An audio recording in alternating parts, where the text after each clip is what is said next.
പിണ്ടിവന ഗ്രാമപഞ്ചായത്തിൽ ചെണ്ടുമല്ലി കൃഷി, വിളവെടുപ്പും പച്ചക്കറി കൃഷി നടിയിൽ ഉദ്ഘാടനവും നടത്തി. 2ാം ward member Biju P Nair ഉദ്ഘാടനം ചെയ്തു. പിണ്ടിവന ഗ്രാമപഞ്ചായത്തിലെ 2ാം വാർഡിൽ ഭൂത്താൻകെട്ട് ബോട്ട് ജെട്ടിക്ക് സമീപത്തുള്ള പുത്തനങ്ങാടി പ്രിൻസ് മാത്യുവിന്റെ കൃഷിയിടത്തിലാണ് ചെണ്ടുമല്ലി കൃഷിയുടെ വിളവെടുപ്പും തുടർന്ന് പച്ചക്കറി കൃഷിയുടെ നടിയിൽ ഉദ്ഘാടനവും നടന്നത്. ഏകദേശം 100 ചെണ്ടുമല്ലി ചെടികളിൽ നിന്നാണ് വിളവെടുപ്പ് ആരംഭിച്ചത്. ഒരു ചെടിയിൽ നിന്ന് 600 ഗ്രാം മുതൽ 1 കിലോഗ്രാം വരെ പൂക്കൾ ലഭിക്കുമെന്നാണ് പ്രതീക്ഷിക്കുന്നതെന്ന് കർഷകൻ കൂടിയായ പ്രിൻസ് മാത്യു പറഞ്ഞു. 2ാം ward member Biju P Nair ചടങ്ങ് ഉദ്ഘാടനം ചെയ്തു.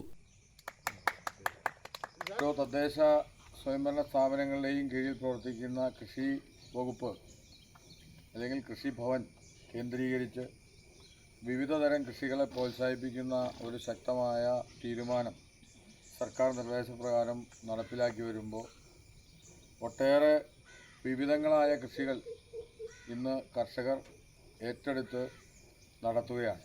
കൃഷി അസിസ്റ്റന്റ് ഓഫീസർമാരായ ബേസിൽ, മീനു കെ ബി, കർഷകരായ എബി പുത്തനങ്ങാടി, ഏലിയാസ് തുടങ്ങിയവർ ചടങ്ങിൽ പങ്കെടുത്തു. News desk KCB news.